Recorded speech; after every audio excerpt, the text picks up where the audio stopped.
Ciao Raga! Kumusta Raga? Welcome sa inyong lahat. I am Chad and I will be your guide. May good news ako sa iyo Raga dahil mayroong bonus 1,000 euros na pwedeng applyan at matanggap ngayong 2026. Pero take note kasi hindi lahat ay pwedeng mag-apply ng bonus na ito.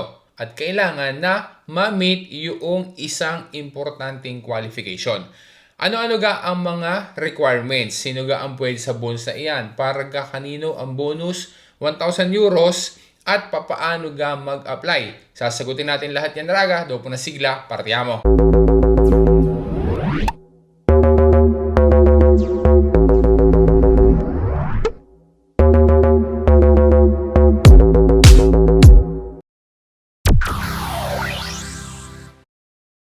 Kasama sa Legge di Bilancio ng 2026 ang pagbibigay ng bonus na 1,000 euros. Dahil diyan, ngayong 2026 ay mayroon ulit na bonus na 1,000 euros. Ang bonus 1,000 euros ay isang one-time payment. Kaya buong 1,000 euros ang matatanggap. Isang bagsak, kumbaga. Buo agad yung 1,000 euros ay matatanggap na agad. Good news pa dahil tax exempted ang 1,000 euros na iyan at hindi mapapadagdag doon sa computation ng redito. Ang bonus na iyan ay para sa mga pamilya na ang easy nila ay hanggang 40,000 euros. Kaya mapapansin na mataas yung limit ng easy. Kaya dahil diyan, mas madami ang makaka-qualify diyan sa requirement na amount ng easy. Ano ba ang iba pang mga requisite? Pwede ang bonus 1,000 euros na ito para sa mga Italian citizens at sa mga citizens ng mga bansa na kasama sa European Union.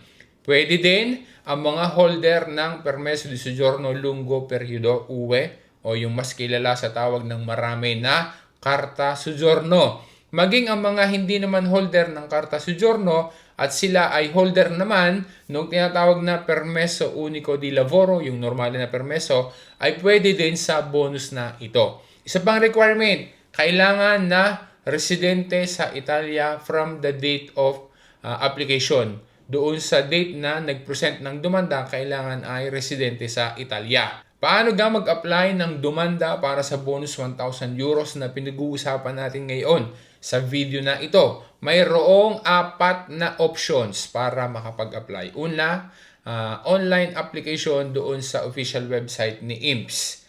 Mayroong dedicated page na para diyan at ang aplikante ay kailangan na mayroong speed CA or CNS para makapag-login. Pangalawa, pwede din na mag-apply doon sa app IMPS Mobile. Pangatlo, pwede din na magpatulong para makapag-apply, tumawag sa IMPS Contact Center. At panghuli, pwede na magpa-assist sa patronato. Pero teka lang Raga ha, dapat na maging malinaw aray sa iyo dahil nabanggit natin kanina doon sa intro na hindi para sa lahat ang bonus 1,000 euros at mayroong isang importanteng qualification na dapat na ma-meet. Ano ga yung qualification na iyon?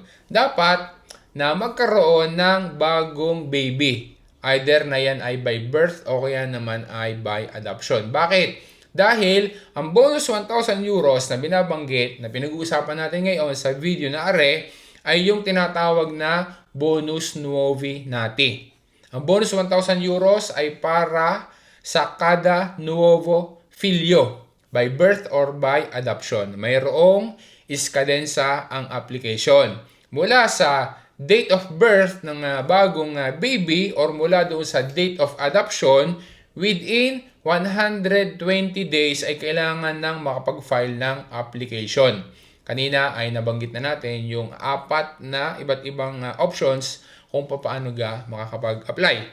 Ang payment ng bonus ay in chronological order base sa submission ng application after the necessary verifications.